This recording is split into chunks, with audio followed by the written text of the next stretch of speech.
Bonjour à toutes et à tous, bienvenue dans la Taverne du Gamer. Je suis Sid, accompagné de Kira. Comment vas-tu mon cher Kira ? Bonjour Sid, bonjour à tous. Écoute, ça va très bien, j'ai passé un bon début de semaine on va dire. Je me suis refait tous les American Nightmare dernièrement, c'était cool, j'avais envie de la revoir depuis un certain temps, donc c'était l'occasion. Je compte même me faire la série télé, tu vois. Dans la foulée, je continue Jedi Survivor bien sûr, j'avance doucement mais sûrement, mais je pense que là j'en vois le bout.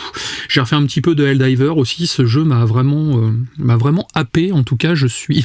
Ouais, on est conquis, hein. Ouais, je me suis fait vraiment embarquer là-dessus. On s'est refait une petite partie l'autre jour avec un pote, tous les trois, et on s'est vraiment bien marré en tout cas. Donc j'ai vraiment hâte de voir la suite. Et sinon, je papillonne à droite à gauche. J'ai lancé un petit peu Deadly Premonition pour voir à quoi ça ressemblait. Ah si, j'ai testé le jeu avec le crabe là, comment ça s'appelle Another Crab Treasure. Another Crab Treasure. Et c'est très cool. J'ai joué à peu près 2 heures. Je le mets en stand-by pour l'instant parce que j'ai vraiment trop de jeux à faire et tout, mais je m'y remettrai juste derrière. Ouais, c'est un des jeux que j'attendais le plus. Je l'avais dit quand il a été présenté au Nintendo Direct. Et pareil, je l'ai sur ma liste, c'est un des prochains jeux que je vais faire et j'ai vraiment hâte. Tu vas voir, c'est très cool. Bon, écoute, moi la semaine, sachant qu'on enregistre le 1er mai, la semaine c'est lundi-mardi, donc c'est assez court, mais j'ai fini Final Fantasy VII Crisis Core, dont je vais parler aujourd'hui, donc ça c'est fait, au moins je l'ai terminé, je suis en route pour le platine, et Stellar Blade que j'ai commencé, dont je suis déjà agréablement surpris.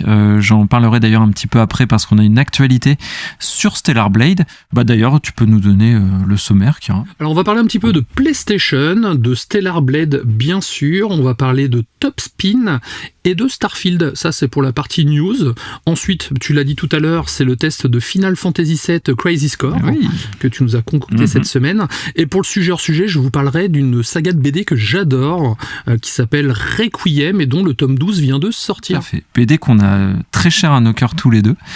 Donc un beau programme en perspective. Mais en tout cas, on attaque. Hein. Kira, on se lance. Allez, c'est parti.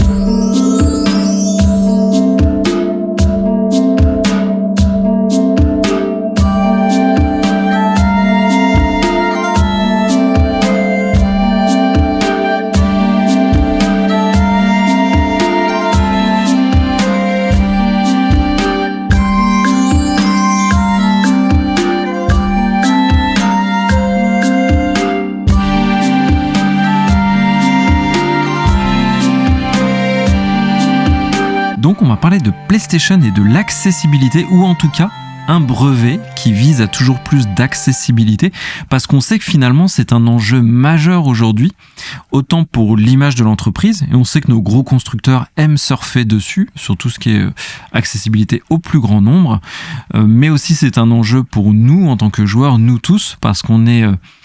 la nature est ainsi faite, c'est comme ça, nous sommes tous inégaux d'un point de vue gaming, autant pour l'expérience, l'agilité, mais aussi pour certaines capacités physiques ou moteurs en fonction des joueurs.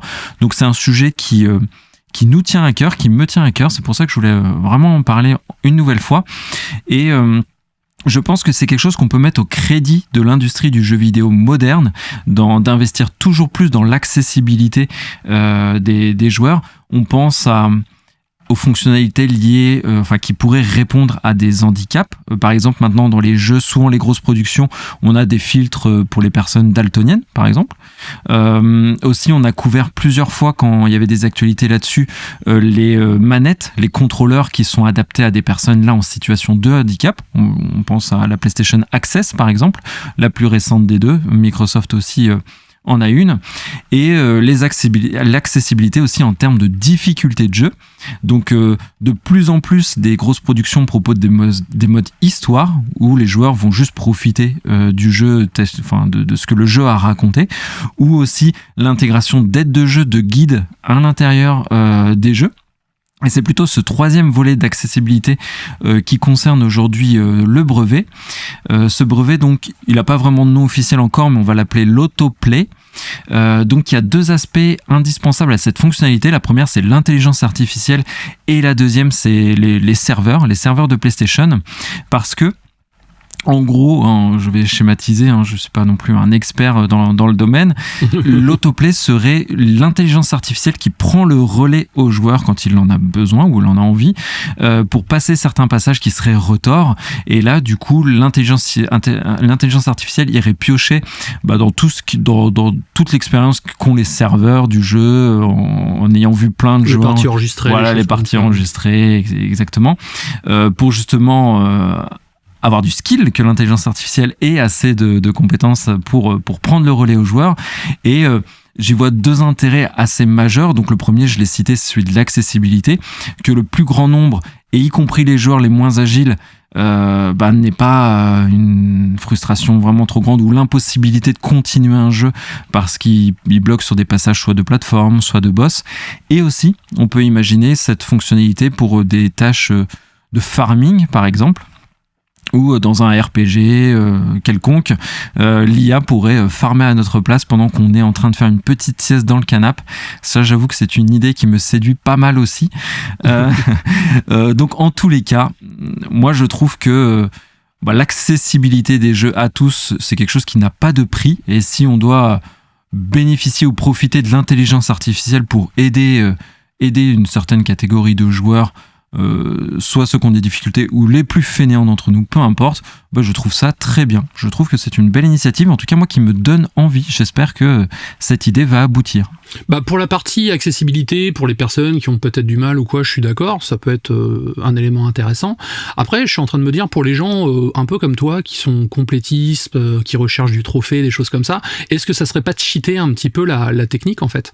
Est-ce que le fait de récupérer le trophée, par exemple, 150 merdes disséminées sur la map, est-ce que justement ça permettrait pas d'avoir des trophées faciles et d'amoindrir, on va dire, le succès ? Est-ce que c'est vrai que vous êtes beaucoup sur les réseaux sociaux à montrer votre galerie de trophées et puis vous en êtes fiers, ce qui est tout à fait normal parce que c'est des heures de jeu, mais est-ce qu'au final ça ne va pas dévaloriser un petit peu cette chose-là, par exemple ? Très bonne question que je me suis posée aussi, parce que en effet je suis complétiste, donc c'est une première des choses à laquelle j'ai pensé.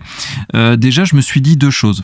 La première, c'est que cette fonctionnalité peut désactiver le trophée quand tu l'utilises, tu vois, au moins c'est comme ça que je verrais le truc, tu vois, c'est la fonctionnalité désactiverait le trophée si tu l'as pas fait toi-même. Ça, comme ça, je pense que c'est fair play vis-à-vis des joueurs qui, eux, se sont vraiment donné du mal, comme tu dis, pour l'atteindre. Et l'autre chose que je trouve intéressante, c'est que, tu sais, PlayStation, depuis peu de temps, publie des vidéos ou des guides intégrés directement dans l'écosystème de PlayStation. Tu peux regarder un guide par rapport aux trophées ou par rapport à certaines zones pour t'aider.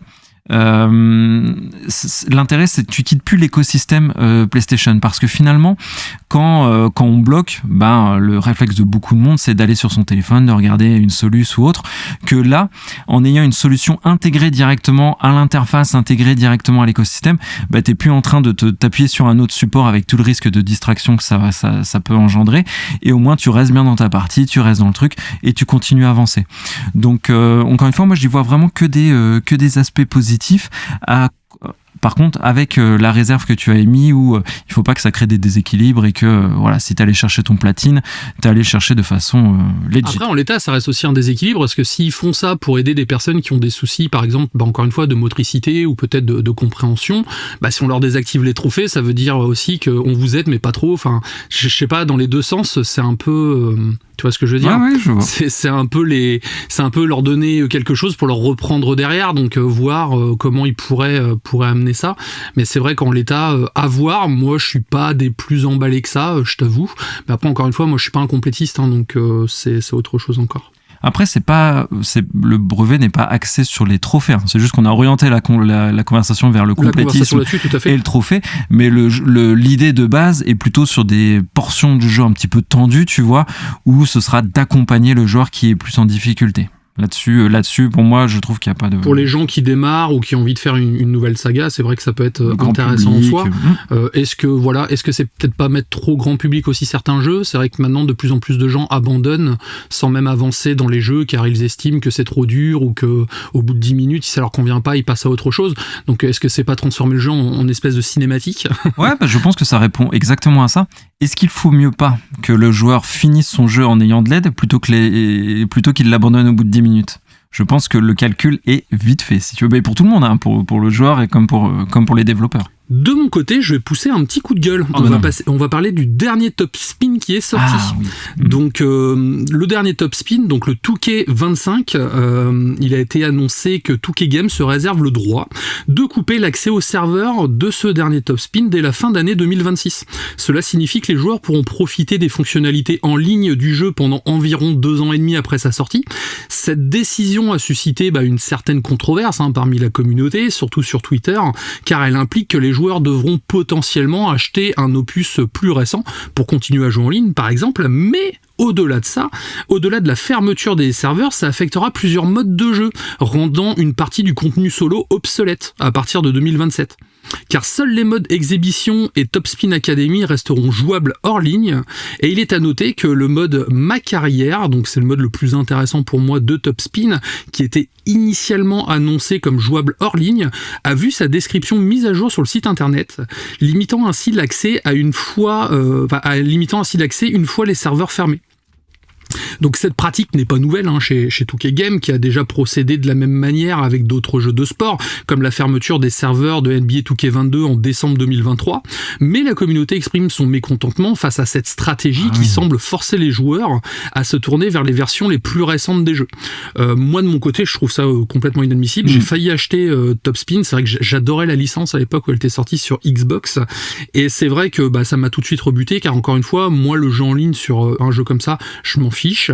Par contre, le mode Ma Carrière, créer mon sportif de haut niveau, se lancer dans des compétitions, choisir ses sponsors, c'est exactement ce que je kiffe, et c'est pour ça que je n'achète pas du coup ce Top Spin, ou que je n'ai pas acheté le dernier WWE par exemple. Le côté jeu avec serveur obligatoire pour pouvoir l'installer, et puis derrière en fait t'es pas propriétaire de ton jeu, t'achètes une licence pendant 1 an et demi, donc c'est un coup de gueule, carton rouge pour moi en tout cas.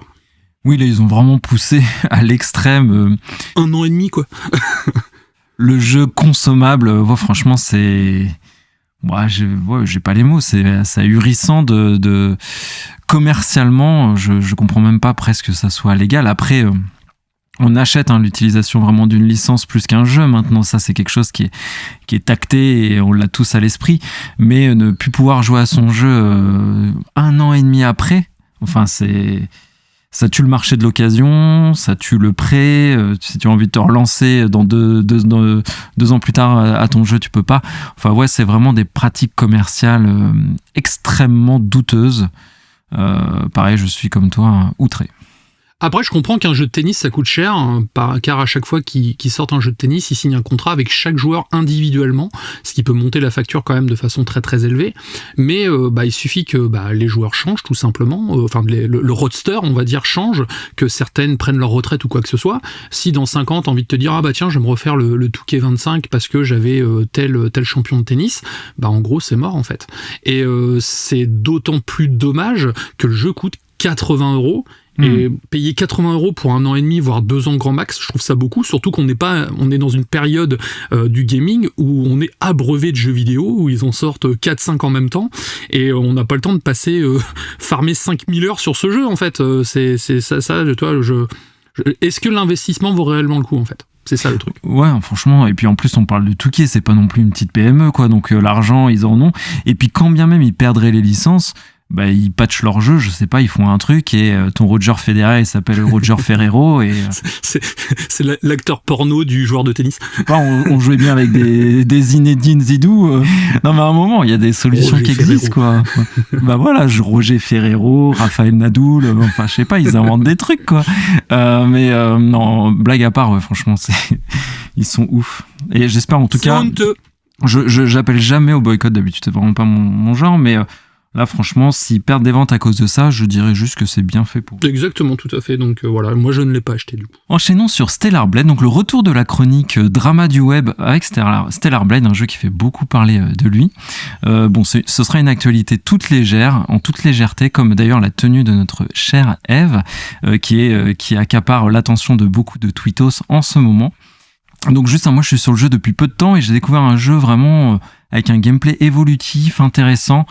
Très belle DA, les environnements aussi vraiment cool, j'aime bien. Le rythme du jeu m'a pas mal surpris aussi, où il prend le genre pas mal au dépourvu.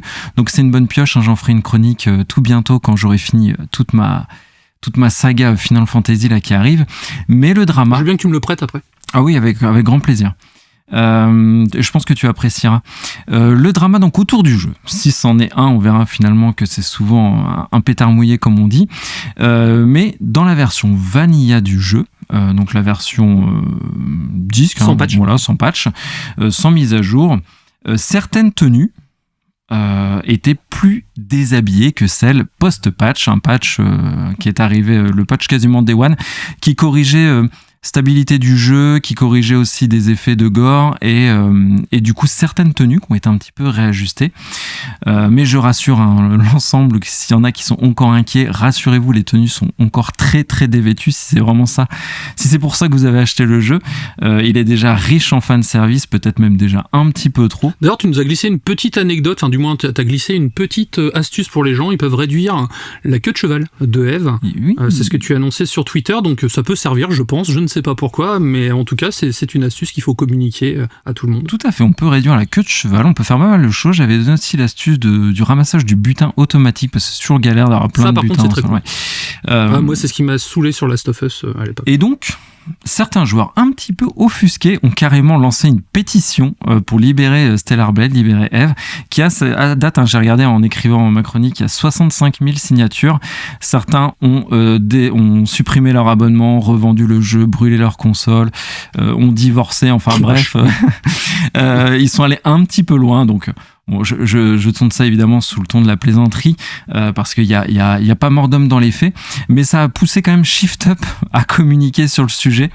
Donc le patron de Shift Up, qui en plus lui assume le fait que voilà, c'est un argument marketing d'avoir mis une héroïne très sexy.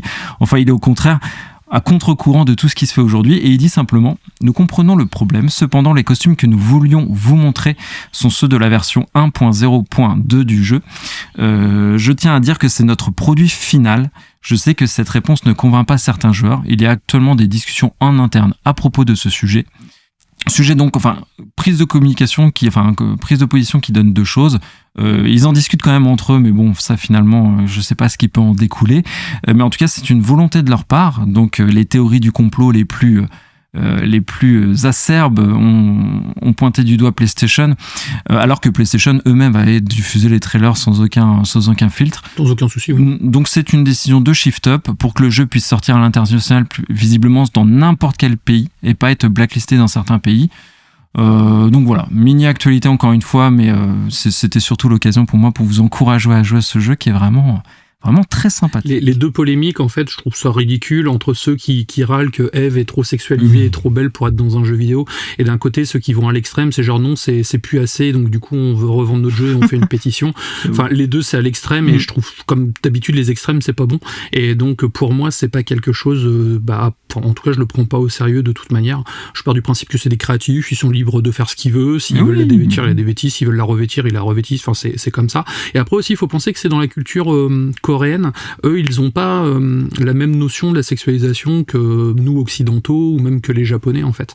Il y a qu'à voir les groupes de K-pop, ça n'a rien à voir avec nos groupes à nous ou quoi que ce soit. Encore une fois, il en faut pour tous les goûts, et oui, je pense que ce genre de polémique, en tout cas, c'est plus fatigant qu'autre chose. Oui, c'est fatigant, et moi je prône la liberté, comme tu dis, créative, d'un sens comme de l'autre. Si on veut jouer un personnage très sexy à la Bayonetta, ou au contraire un personnage plus inclusif, moi ça m'importe peu. Au contraire, je préfère la variété dans ces cas-là, mais c'est toujours finalement un petit peu les tenues des personnages féminins qui cristallisent l'attention. Ça aurait été un personnage un mec qui était en short et qu'on a mis en pantalon, je pense que il n'y aurait pas eu de pétition, en tout cas pas de ces mêmes personnes à mon sens. Donc, quand tu vois Kratos, tablette de chocolat apparente, bodybuildé, enfin il n'y a pas eu non plus pour le côté masculin, ce côté on revendique le côté surmasculinité et on va dire beau gosse comme tout jamais quoi. Là encore une fois c'est deux poids deux mesures, mais les gens appellent au boycott, mais dans ces cas-là ça sert à rien parce qu'ils font l'effet inverse, ils leur fait de la pub. Oui. Et comme on dit, toute pub est bonne à prendre même si elle est mauvaise ou pas, et au final ça fait l'effet inverse. Les gens appelaient à boycott Hogwarts Legacy, résultat il s'est vendu, mais ils ont vendu des wagons complets. Totalement. Pour finir sur une news un petit peu plus légère, donc vous allez voir une news très très courte, on va parler de Starfield qui est encore en vie. Starfield annonce son prochain DLC, donc qui s'appelle Shattered Space, qui a été confirmé pour fin d'année 2024. Donc les joueurs qui ont apprécié le jeu original peuvent s'attendre à un nouveau contenu conséquent qui permet d'élargir l'expérience solo qui est déjà très riche de Starfield, et il sera également accompagné d'une mise à jour importante du jeu qui se concentrait sur les vaisseaux et leur construction ainsi que les cartes pour les villes afin d'améliorer la navigation et l'exploration, que ce soit dans l'espace ou sur Terre.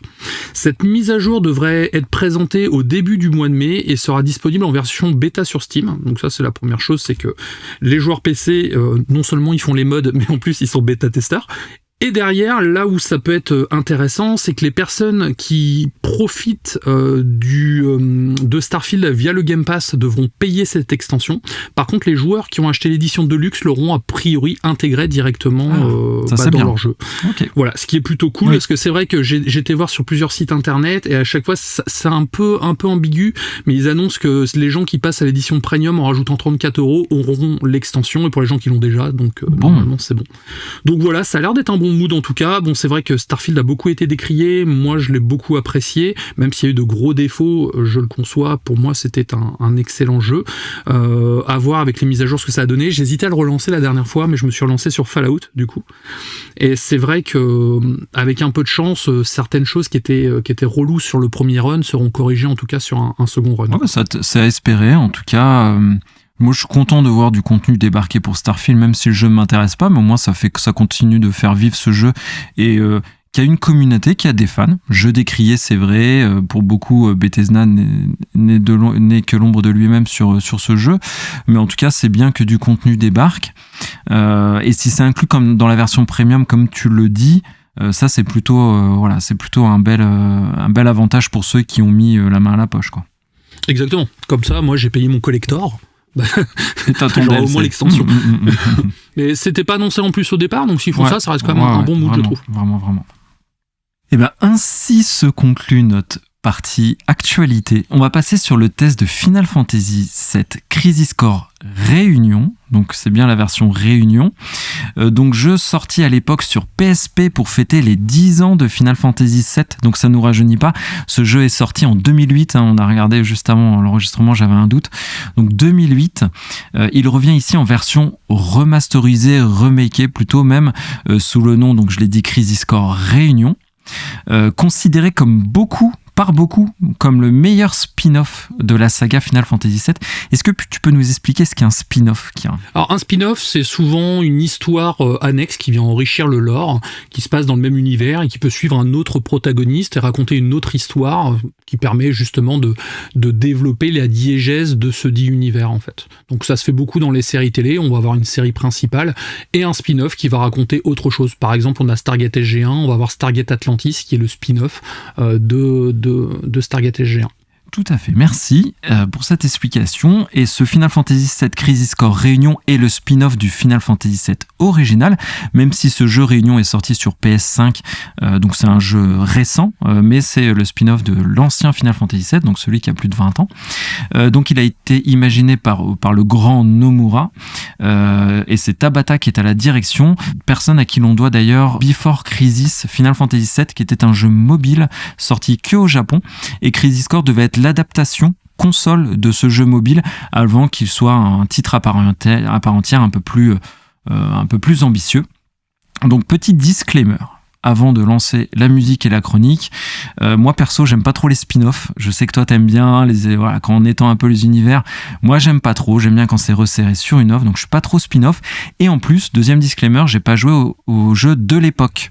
Donc pour faire la comparaison, j'ai regardé des let's play, mais j'ai pas joué au jeu PSP de l'époque. Ah bah bravo. Je le dis, je suis très honnête. Mais ceci étant dit, nous allons voir si le jeu est bon, si c'est un bon remake, s'il a sa place dans mon cœur de petit fan de Final Fantasy VII, et aussi de fanzouz, et on verra que la chronique est sous le signe de l'intention, vous le verrez. Mais avant, on commence par une très belle musique de Takeharu Ishimoto, qui est vraiment somptueuse.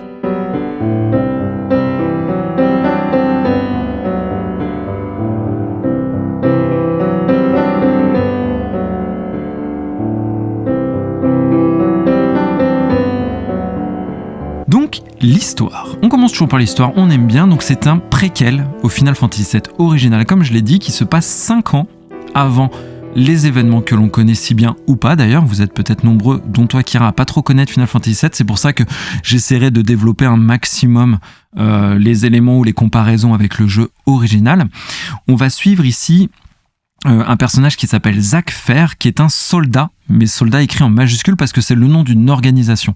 Les soldats, ce sont un groupe d'élite, un peu notre GIGN, quoi, si tu veux. Ils se sont pas foulés pour le nom de leur organisation. Ouais, par contre, ça, franchement, et j'ai toujours bugué avec ça. Le code, c'est le code, la vache. Je te jure, c'est tellement ça. Et donc lui, c'est un soldat de 2e classe qui doit mener des missions plus de combat. C'est vraiment une unité de terrain, tu vois, les soldats. Ils affrontent plutôt des monstres, des expériences un peu génétiques qui ont viré Umbrella. À la catastrophe. C'est des combattants d'une société qu'on appelle la Shinra. Shinra, d'ailleurs, ça va davantage te parler en termes d'identité. C'est une méga corporation, semi-entreprise, semi-état. Tu vois, on sait pas trop si c'est un gouvernement, on sait pas trop si c'est une entreprise, tellement que c'est quelque chose de gargantuesque. Un peu, tu sais, dans le délire de Cyberpunk 2077. Voilà, dans toutes les œuvres Cyberpunk. Voilà, de toute façon, Final Fantasy VII, c'est une œuvre Cyberpunk. Et donc, il y a la méga corporation qui s'appelle la Shinra, qui utilise donc ses soldats pour mener les interventions armées sur le terrain, ou les Turks, qui sont des agents spéciaux. Là, il faut plus imaginer un peu les Men in Black ou la CIA, qui sont plus sur des points techniques, stratégiques, et les soldats, eux, c'est du bourrin, on rentre dans le tas. Pour schématiser un petit peu l'univers. Et donc, c'est le bras armé, quoi. C'est le bras armé, tout à fait. Donc, on va suivre ce fameux Zack qui doit combattre des expériences génétiques qui ont mal tourné. Ce qui est intéressant dans ce scénario, que je vais pas trop développer parce qu'il n'y a pas... Enfin, voilà. Mais on est du point de vue de la Shinra, cette fois-ci, dans ce jeu, parce que... Là où dans les épisodes dans Final Fantasy VII, nous sommes un ex-soldat qui a quitté la Shinra et qui a rejoint un groupe terroriste qui est contre la Shinra. Là, on est vraiment au cœur de cette méga corporation et on travaille pour eux. Donc, si tu veux, ça inverse un petit peu les rôles. Ça, c'est ce que j'aime dans le scénario de Final Fantasy VII Crisis Core. Où, si tu veux, les antagonistes du 7 sont finalement aujourd'hui nos dirigeants, ceux qui nous donnent des ordres. Et on se rend compte que finalement, dans chaque conflit chaque conflit armé, dans les deux camps, finalement, on sait qu'il y a des victimes de la folie des gens qui sont au-dessus, quoi. Donc finalement, dans les Turks ou dans les soldats, t'as des gars très bien qui ont envie de s'en sortir, qui ont envie de faire les choses bien, et ça contrebalance avec le côté très méchant de la Shinra du 7. Et ça, j'aime bien, si tu veux, ce côté un petit peu ambivalent. C'est justement pour ça l'intérêt des spin-offs, en fait, c'est d'avoir souvent d'autres points de vue et de donner de la nuance à certains propos, que c'est pas forcément blanc ou noir, qu'il y a plusieurs nuances, et que du coup... ça donne de l'épaisseur et de la profondeur à certaines thématiques, en fait. Et quand c'est bien fait, ça peut même justement augmenter la portée du message. Et ça, je trouve, c'est ce que le scénario fait de bien dans le jeu.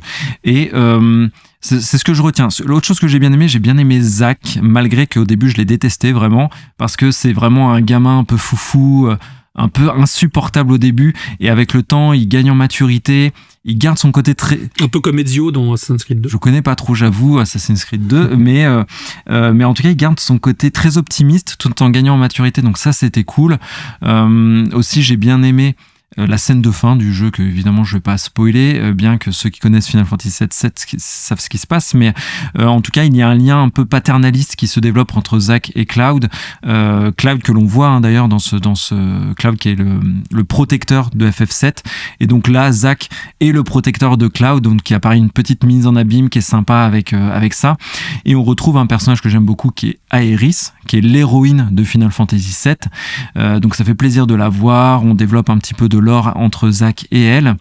Et aussi, il y a un autre personnage que j'ai beaucoup aimé, c'est Cissnei, que l'on voit principalement que dans FF7 Crisis Core. Cissnei, pas mal. Elle est pas mal, on la garde. Mais qui est un très bon personnage que je regrette de ne pas voir davantage. On la voit dans Rebirth du coup, mais c'est un peu bête, sans avoir fait Crisis Core, on ne sait pas trop ce qu'elle fout dans Rebirth. Donc là, au moins, on a le lore de ce personnage grâce à Crisis Core. Ce personnage-là n'était pas à l'origine dans le premier Final Fantasy VII, il a été rajouté pour le remake justement ou... Alors il a été ajouté dans Crisis Core. Et on le retrouve dans Rebirth, mais en effet pas dans le set original. Donc pas mal de petites choses que j'ai bien aimées. Mais, et à partir de maintenant, ça va piquer, Chiara. Ça va piquer parce que je parlais d'intention en introduction et j'aime apprécier les jeux, moi, quand ils ont envie de dire quelque chose, quand il y a une intention créative derrière. Et je dois dire, quand il y a un message, et je dois dire que ce Final Fantasy VII Crisis Core est une énigme pour moi, car je trouve qu'il fait plus de mal que de bien à la saga Final Fantasy VII. Donc tu vois, tu te dis là t'es un peu désarçonné parce que tu sais que je suis fan et je m'apprête à un peu défoncer le jeu. Et c'est ce que je vais faire malheureusement parce que les marqueurs très forts de Final Fantasy VII, ce que j'aime en fait, pourquoi j'aime la saga, c'est que c'est presque une bande de potes il y a une très grande fraternité, il y a une cohésion de groupe. Il y a un côté familial, oui. Il y a un côté familial, et les liens entre Cloud, Tifa, Aeris, Barrett, c'est tous des personnages un peu choqués par la vie, mais qui se retrouvent et qui essaient de faire les choses bien. Il y a aussi tout un aspect écologique dans Final Fantasy VII qui est cher à mon cœur là aussi, parce qu'on parle de l'exploitation de la Mako, qui est les ressources de la planète, et en fait on est en train d'épuiser notre Terre, on est en train de la détruire, c'est ça l'histoire de Final Fantasy VII. Et aussi, derrière ça, il y a toute une partie mystérieuse, nimbée de mythes autour des Cetra, et en fait, ce que j'attends de ce spin-off, c'est ce que tu as dit au début, c'est de renforcer ces éléments-là. C'est de tirer parti de toutes les qualités du FF7 pour les étendre. Sauf que là, je trouve que le jeu a amoindri absolument tout ce que je viens d'annoncer. C'est le problème des mauvais spin-offs, en fait, c'est que parfois aussi, quand tu joues à une œuvre de base, tu t'imagines aussi certaines choses. Et quand tu développes, on va dire, l'univers, on va t'imposer certaines choses, alors que toi, tu t'es peut-être imaginé un meilleur scénario, on va dire, et ça peut, encore une fois, oui, amoindrir l'œuvre originale. Par exemple, si je fais un parallèle avec le cinéma, j'adore la trilogie Hannibal, mais le 4e film Hannibal, qui se passe avant, qui raconte les origines d'Hannibal Lecter, personnellement, moi, ça me tue tout mon truc, en fait, de savoir ce qui s'est passé avant. Et parfois, certaines choses devraient rester dans l'inconnu. Et le mystère fait aussi partie du plaisir, en fait, quand tu arpentes un jeu vidéo, un livre ou un film. Et en fait, il m'est arrivé la même chose. Sur 2 personnages en particulier. Donc en fait, vraiment, je le dis, il y a des éléments, et j'essaie d'être objectif, c'est pour ça que j'ai dit en préambule qu'il y a des éléments de scénario que j'ai aimés. Mais en fait, pour dire l'histoire, je l'ai dans sa globalité pas du tout aimé parce que je lui trouve déjà aucune valeur ajoutée, et la seule chose qu'elle arrive à faire, c'est diluer les messages qu'envoie le jeu original ou caricaturer des personnages qui étaient iconiques auparavant. Et le plus gros point ferme porte 3 noms, c'est Genesis, Angel et Hollander, 3 personnages créés pour ce titre, qui sont des archétypes, des stéréotypes d'eux-mêmes. Donc Genesis, c'est le pauvre, c'est le Sephiroth du pauvre. Angel, c'est la caricature du futur Zack, Cloud, enfin de leur relation. Hollander, du personnage d'Ojo. Donc ils ont créé des personnages qui ont rien de fabuleux, qui sont plutôt encore une fois des caricatures d'eux-mêmes, tout en s'offrant le luxe de dénaturer certains personnages, comme j'ai dit, iconiques. Pour moi, Sephiroth, on en apprend trop sur Sephiroth, qui est un personnage emblématique de Final Fantasy VII, qui est nimbé de mystère, justement, et on va tenter d'y expliquer des choses, d'enrichir son histoire, au risque de le démystifier, parce que moins on en sait sur un personnage, à mon sens, c'est mon interprétation des choses, plus notre imaginaire travaille, et plus on a tendance à élever au rang majestueux ce personnage. Et Sephiroth a souffert de ça, je trouve, et Cloud aussi. Parce que Cloud, c'est vraiment un personnage torturé parce qu'il est malade, en fait. On joue un personnage malade dans Final Fantasy VII. Et là, on voit un personnage complètement teubé dans ce Final Fantasy VII Crisis Core, ce Cloud. Donc, en fait, ils ont tué pour moi, avec ce Final Fantasy VII, 2 icônes, Sephiroth et Cloud, au profit de Zack, qui, oui, finalement, est plutôt cool. C'est un personnage populaire, mais ces 2 personnages emblématiques ont fait les frais, si tu veux, de ce scénario, à mon sens. Je vois. Donc voilà, je lui ai mis un petit peu cher, donc je repars sur ce que j'ai aimé quand même, parce qu'il y a des choses que j'ai vraiment aimé, puisque je suis en train de le platiner, parce que sinon vous allez dire le mec est un peu taré quand même. Donc j'ai beaucoup aimé. C'est pas le cas un peu. C'est un peu. J'ai beaucoup aimé dans la partie gameplay pour de vrai, parce que moi j'aime bien quand le gameplay est simple et assez arcade. Et en fait, donc là on est plus sur un jeu action, il n'y a pas de tour par tour, ça tabasse à gros coups d'épée, et en fait ton gameplay c'est tu mets des coups d'épée, t'as une esquive, une garde, avec L1 tu vas ouvrir une palette de coups, enfin une palette de commandes pour utiliser les matérias que tu auras associés à ton matériel, donc à ton personnage. Donc les matérias dans Final Fantasy VII, ce sont des pouvoirs magiques ou des compétences offensives comme défensives. Donc tu as la matéria feu pour faire une boule de feu, ou la matéria bouclier pour te protéger des coups des coups physiques. Donc tu vois un peu le truc. Je vois, oui. Donc en gros, tu vas agrémenter ce gameplay très simple, plutôt répétitif, mais par toute une palette de matérias, et elles sont très très nombreuses les matérias, et qui va permettre de faire ton propre gameplay, ton propre personnage, et aussi optimiser ton personnage. Parce que c'est vraiment ça que j'aime dans ces jeux-là, et c'est pour ça que je suis allé au bout, et c'est pour ça que je me suis accroché, c'est que tu as une partie d'optimisation qui est très pointue, parce que tes matérias, elles ont un rang. 1 étoile jusqu'à 6 pour les maîtriser à fond, et tu peux aussi les fusionner entre elles pour soit augmenter ta matéria ou soit créer des nouvelles matérias.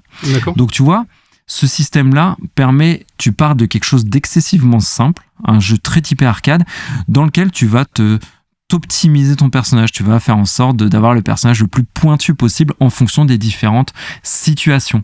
Et ça, moi, c'est ça que j'aime dans les jeux, c'est pouvoir vraiment optimiser de façon très précise, très fine ton personnage. Oui, c'est ce qui t'a vraiment plu au départ sur cette proposition, quoi. Ouais, c'est ce qui m'a emporté. Et il y a un petit truc un peu chelou, donc ça va être dur à expliquer, donc j'espère que tu te tiens bien attentif, car c'est pas simple. Je suis accroché à mon slip, je t'écoute. Donc c'est l'OCN. Donc déjà, ça veut dire onde cérébrale numérique. Donc je suis d'accord pour dire que ça ne veut rien dire. Donc ça se passe en haut à gauche de notre écran, et c'est un système de roulettes comme dans un casino où tu as 3 roulettes qui déroulent tout le temps. Pendant que tu joues, c'est toujours en haut à gauche, ça bouge tout le temps. Et en fait, comme au casino, il faut aligner 3 images identiques. Donc si tu alignes 3 images de Ifrit, tu as l'invocation Ifrit ou Bahamut qui arrive. Si tu alignes 3 images d'un autre personnage, Sisney par exemple que je citais tout à l'heure, elle va intervenir, elle va faire un buff à ton personnage, et tout ça se passe à travers de courtes cinématiques qui sont très très belles à la Square Enix, que l'on peut par contre passer pour éviter de rester quelques secondes à regarder à chaque fois la cinématique. Mais sauf que ce système de roulette, on peut se dire c'est anecdotique et ça apporte de temps en temps des invocations ou des grosses attaques, mais en fait c'est aussi ça qui va faire tes gains de niveau. Parce que les images sont associées aussi à des numéros, et si tu fais un triple 7, tu gagnes un niveau. Si tu fais un triple 3, ta matéria va évoluer. Donc en fait, c'est assez ludique sur le principe, c'est rigolo, sauf que c'est assez frustrant, et en fait, si t'as pas de chance, ton personnage, il augmente pas très vite de niveau. Si tu fais tes 3 sets d'affilée, tu vas très vite gagner des niveaux. Donc si tu veux, c'est un petit système qu'ils ont rajouté, qui est très particulier et qui est basé sur la chance, mais c'est assez déroutant quand même. Tu vois, je suis un peu mitigé. Et je vais te donner un exemple. Un côté casino, quoi. Un côté casino. Je te donne un exemple. On parlait de l'autoplay tout à l'heure de PlayStation. Sache que là, ma PS5 est en train de tourner pendant que je suis en train d'enregistrer. Il y a Zach qui est en train de se prendre des coups. J'ai lancé une mission. J'ai mis les matériels qui vont bien pour que je prenne... si tu veux, pour que les dégâts soient inférieurs à ma régénération de points de vie. Donc, c'est-à-dire que là, mon perso, il est immortel. Mais sauf que j'ai le système de roulette là qui est en train de tourner pendant que je vous parle, et je suis en train de gagner des niveaux. Donc là, je suis en train de faire le podcast tout en ayant Zach en bas, au rez-de-chaussée, qui est en train de faire des combats et qui est en train de gagner des niveaux parce qu'il y a ce système de roulette, tu vois, qui fonctionne. Donc, moi aussi, je suis en train de faire de l'autoplay, tu vois, pendant que je suis en train de vous parler. D'accord, oui, tu gruges un peu le jeu, quoi. J'optimise. Mais en fait, t'as pas le choix, parce que si tu tombes pas, voilà, t'as de la chance. Donc, il y a un système de chance qui est un peu, un petit peu aléatoire. Sinon, donc le game design, il faut se dire, c'est un jeu PSP. Donc, il faut vraiment garder ça à l'esprit avec tout ce que ça comporte. Donc, c'est des niveaux très courts, assez couloirs. Ils sont entrecoupés, les niveaux, de zones de lore, mais pareil, qui sont de zones... Donc, tu as la tour Shinra, tu as le quartier de Midgar où tu peux interagir avec des PNJ et avoir des quêtes annexes. L'ensemble est malgré tout assez agréable. Ça va. On a 10 chapitres, un jeu qui se termine en 10 heures. Et pour le platine, je suis sur une quarantaine d'heures de jeu. D'accord. Donc, la partie remake remaster, avant d'arriver à la conclusion. Après, j'ai déjà distillé un petit peu d'informations. Bien que, il faut le dire, le système de combat a été quasiment revu entièrement. Il a été simplifié, il est plus fluide que l'original. Comme je disais, j'ai regardé des let's play pour bien comparer, et c'est vrai que ça paraît très archaïque, alors que moi je trouvais ça vraiment très fluide. Pour donner un exemple, les cinématiques avec l'OCN qui se déclenchent, nous on peut les zapper maintenant aujourd'hui avec le jeu. Avant, il fallait à chaque fois les regarder, et ça coupait l'action. Là, l'action, elle est vraiment, tu vois, elle s'enchaîne, elle est fluide. Ils ont rajouté aussi un blocage. Ils ont fait des doublages pour l'occasion, ce qu'il n'y avait pas dans le jeu original, et ce sont les doublages de FF7 Remake, donc plutôt cool. Carrément, ouais. Une réorchestration des musiques, une interface et des menus entièrement refaits. Les graphismes ont été refaits. On est sur Unreal Engine 4 maintenant. Il y a certaines scènes cinématiques qu'ils ont conservées de l'époque, mais elles sont upscalées par intelligence artificielle. Donc ça, c'est assez rigolo pour le dire. Le rendu est mitigé par contre. Mais globalement, le jeu est très joli, l'ergonomie est bien faite, ils ont fait un bon travail dessus. Par contre, évidemment, encore une fois, il y a les lacunes du jeu d'il y a 15 ans dans sa structure. C'est un jeu PSP avec un visuel de jeu PS5. Ça, il faut se le dire quand même. Tu te retrouves avec des zones beaucoup plus restreintes, du coup, je suppose. Les zones sont toujours très restreintes. Tu vois, on est vraiment, on le sent quand les zones durent 45 minutes, les chapitres sont assez courts, parce qu'il fallait à l'époque préserver les performances de la PSP. Oui, ça fait vraiment un emballage de jeu PS5 avec un jeu dans le fond PSP, mais vraiment tout ce qu'ils ont modernisé et remasterisé, remaké, peu importe, est bien fait. C'est soigné, ils ont fait un bon travail. Ça me rappelle un peu l'époque où Metal Gear Peace Walker était sorti. Il était sorti aussi sur console portable. De mémoire, c'était sur PSP de mémoire. Aussi, oui. Et quand ils l'ont ressorti sur console de salon, c'était juste un remaster en fait. Et c'est là qu'on voyait la différence avec les autres MGS, c'est que c'était vraiment conçu pour faire des courtes parties. C'était cloisonné, mais surtout pour faire des courtes parties. C'est-à-dire c'était des missions objectives de 15-20 minutes grand max. Est-ce que c'est pareil sur ce Crisis Core? C'est tout à fait pareil. C'est complètement pareil parce que tes chapitres sont très courts. Ils durent 30 à 45 minutes. Et en plus, toutes les missions sont des missions annexes, sont des mini-niveaux où à chaque fois il va falloir battre des monstres. Mais c'est des mini-niveaux qui durent de 5 à 20 minutes. C'est très très court.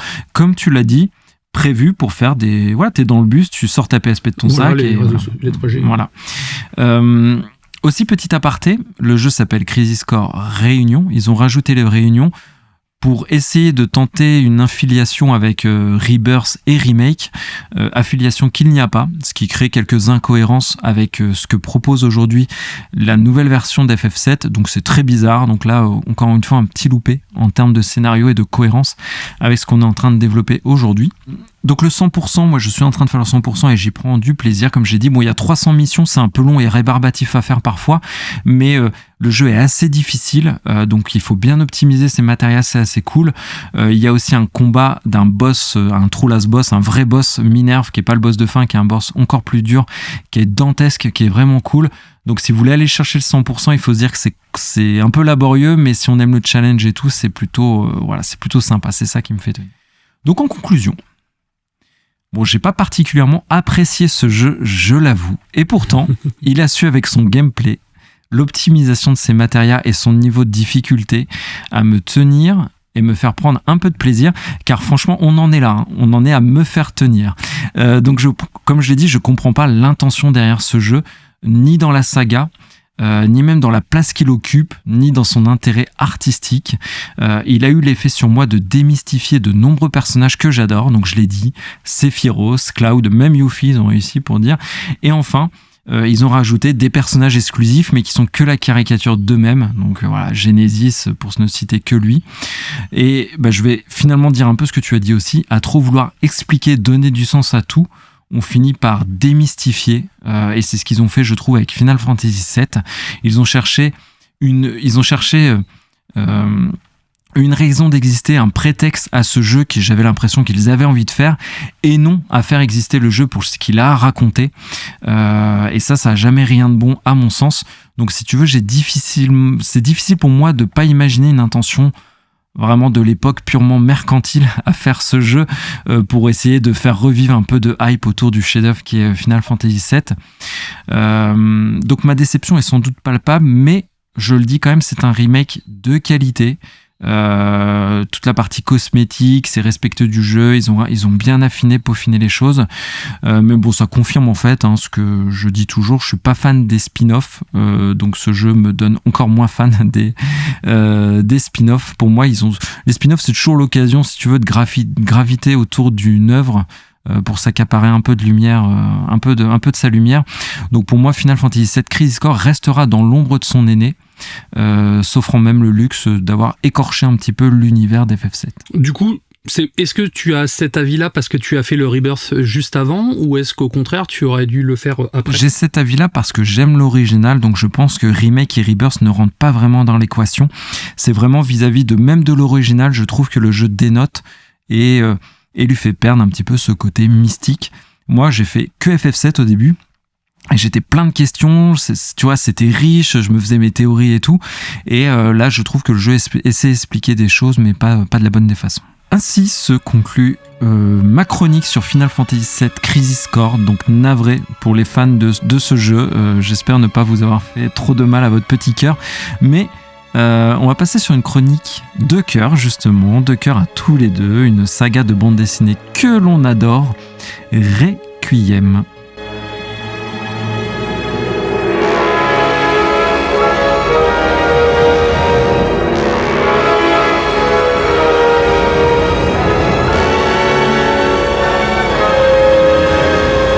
Alors tu remarqueras que, comme c'est une bande dessinée, j'ai choisi la musique de Hellraiser pour l'accompagner, le premier film Hellraiser.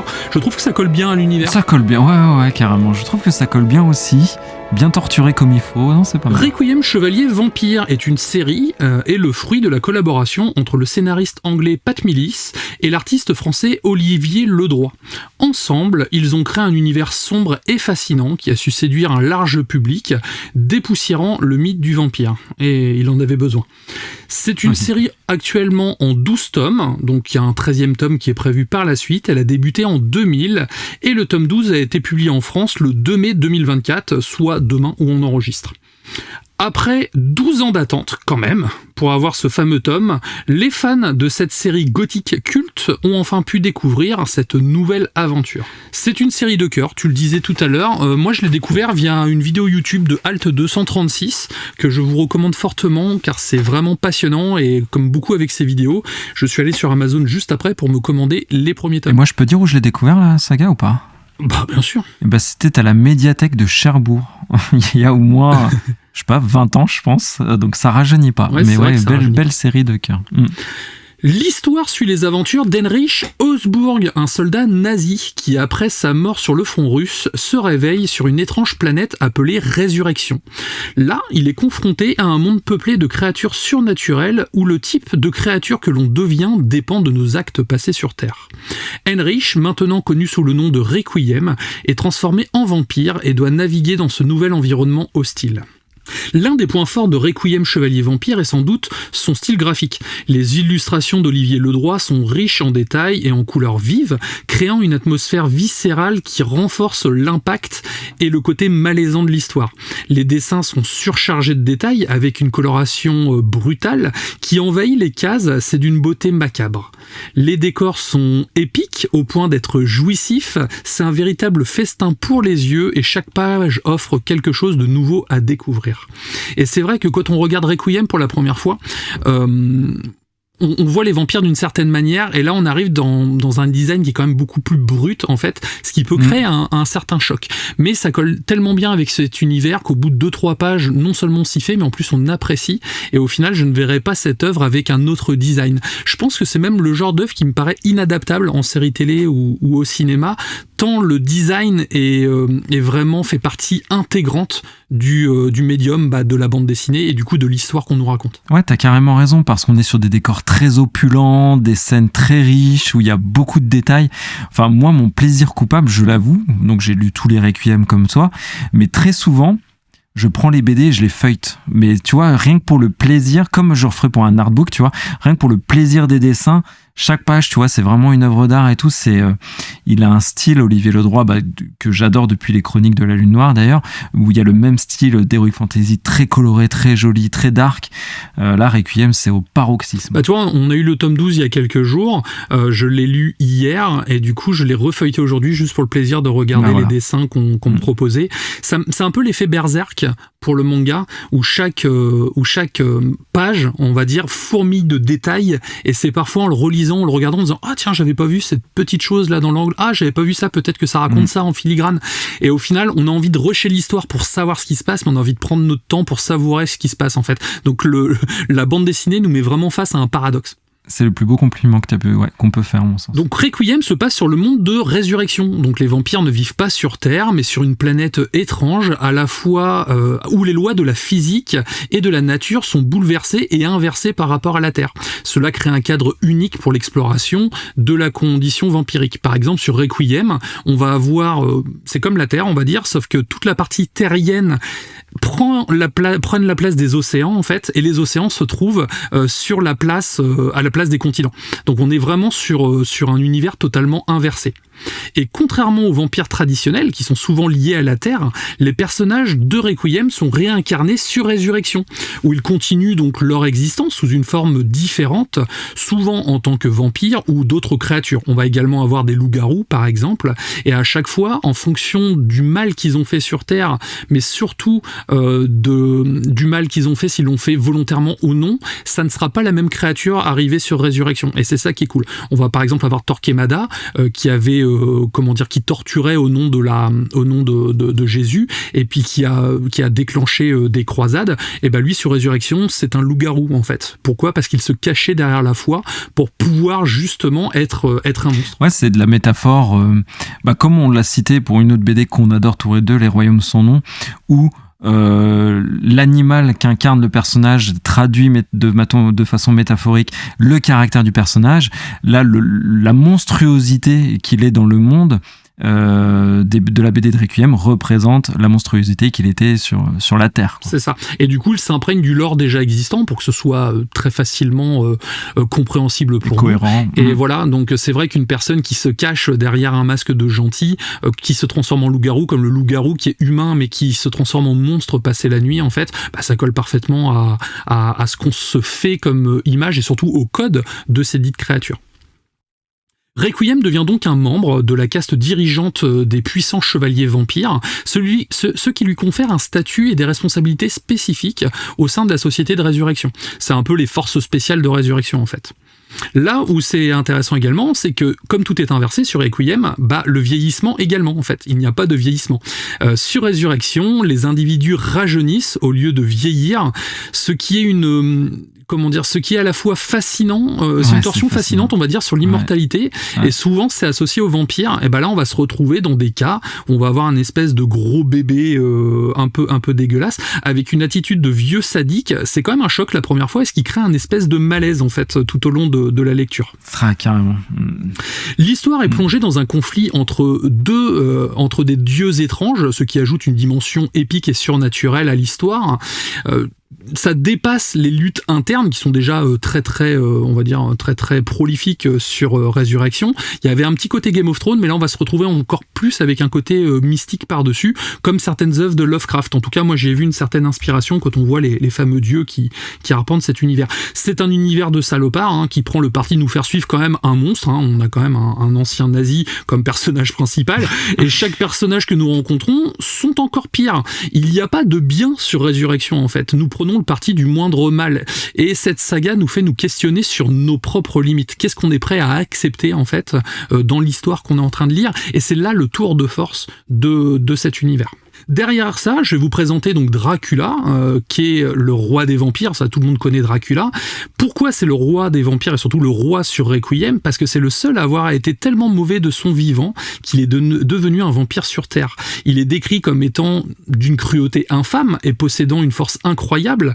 Dracula est la réincarnation donc de Vlad Tepes, le prince roumain du XVe siècle, connu pour sa brutalité légendaire et son plaisir à empaler les gens sur des poteaux ronds pour que le supplice dure le plus longtemps possible. Dracula ne vieillit pas, et il a la capacité unique de donner son baiser à d'autres vampires, ce qui leur confère l'éternité et une puissance accrue. Cela fait de lui un personnage central et puissant dans l'univers de Requiem, où il règne sur les vampires, et il est considéré comme l'autorité incontestée, en fait. Nous sommes sur une œuvre marquante dans le paysage de la bande dessinée. Son univers unique et son style graphique impressionnent et font de cette lecture un incontournable pour tous les fans de fantasy et de bande dessinée. Donc c'est une série qui n'a pas peur de repousser les limites et qui offre une vision rafraîchissante de l'enfer et de ses habitants. C'est une série clairement que je vous conseille de lire car elle brille par le développement de ses personnages, par son originalité et son côté gothique.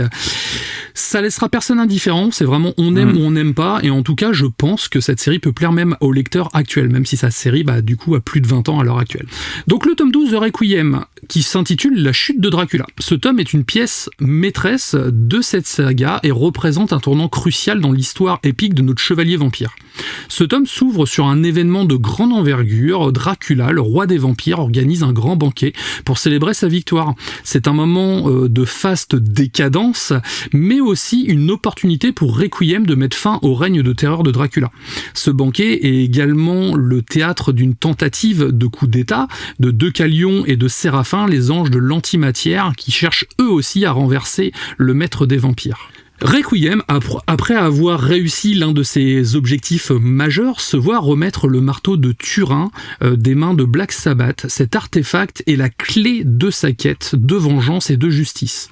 En chemin, il est confronté au loup-garou de Torquemada et doit affronter son géniteur, ce qui ajoute une couche supplémentaire de complexité à son personnage qui est déjà fort riche quand même. Comme toujours, c'est à la fois sombre et magnifiquement détaillé. Chaque page est une œuvre d'art reflétant la beauté macabre de cet univers. Et que dire de la page centrale en 4 volets, un vrai tableau de maître. Je l'ai regardé au moins 10 fois. Ce tome explore des thèmes de pouvoir et de trahison, de rédemption toujours, mais au-delà de ça, il possède une forte symbolique, celle de la fin d'une ère et du début d'une nouvelle ère en fait. Les auteurs utilisent les symboles gothiques et les références historiques encore une fois pour enrichir leur récit et donner de la profondeur comme à leur habitude. Et c'est vraiment un tome, c'est peut-être parce que je l'attendais depuis des années, mais c'est vraiment un tome en fait qui m'a beaucoup plu car je me suis senti directement replongé dans cet univers. J'ai quand même fait les 12 tomes en 10 jours, donc c'est vrai que c'était... je commençais à voir des trucs bizarres après, clairement. J'allais dormir dans une vierge de fer. Un esprit torturé. Je voyais des chaînes, je me dis, ça a l'air sympa. On commence à devenir un peu cinglé, mais clairement, c'est une série que je recommande et je ne suis pas déçu de l'attente de ce tome 12. Là où je suis surpris, c'est que je m'attendais à ce que ce soit le dernier tome, et en fait non, il y a un tome 13 qui est prévu derrière, donc cette série continue en tout cas, et je ne peux que vous la recommander. Donc en conclusion, le tome 12, La chute de Dracula, est un livre qui ne manquera pas de satisfaire les fans de longue date de la série, mais aussi de captiver des nouveaux lecteurs. Car même si on prend l'histoire en cours, je pense que ça peut être éventuellement une certaine porte d'entrée pour les gens qui ont un peu la flemme, même si ce serait dommage, car ça nous permet de comprendre quand même tous les tenants, les aboutissants de cet univers. Il combine action et intrigue politique et développement des personnages pour créer une histoire mémorable qui marque l'histoire de la bande dessinée gothique. C'est un exemple brillant de la façon dont une série doit rester fidèle à ses racines tout en évoluant et en prenant des risques narratifs. Il prépare le terrain pour un prochain tome qui se promet d'être tout aussi spectaculaire en tout cas. Non, c'est vraiment une série qui nous tenait à cœur. On savait pas en plus le bon moment pour en parler. Et là, il y a la sortie du tome 12, donc c'est le meilleur moment pour en parler. C'est vraiment, faut se dire, si vous connaissez pas trop le monde de la BD, mais c'est un événement vraiment, 12 ans d'attente pour un tome qui est si central dans cet univers riche, et ouais, l'album est vraiment magnifique. Donc je pense que tu as très bien résumé les choses, mon cher Kira. C'est voilà, il faut lire Requiem, c'est épique, c'est dérangeant, c'est transgressif, comme je l'avais dit un petit peu pour Fallout. Et non, vraiment, c'est une œuvre à part entière, et le dessin est fou. Le dessin, le scénario, tout est sublime. Ça repousse en plus les limites de l'horreur en fait en bande dessinée. Et encore une fois, il y a que dans ce médium-là qu'on pourrait se permettre de faire des choses aussi hard, parce que vraiment vous avez des choses qui sont quand même très très trash que je n'ai pas dit volontairement pour vous laisser la surprise.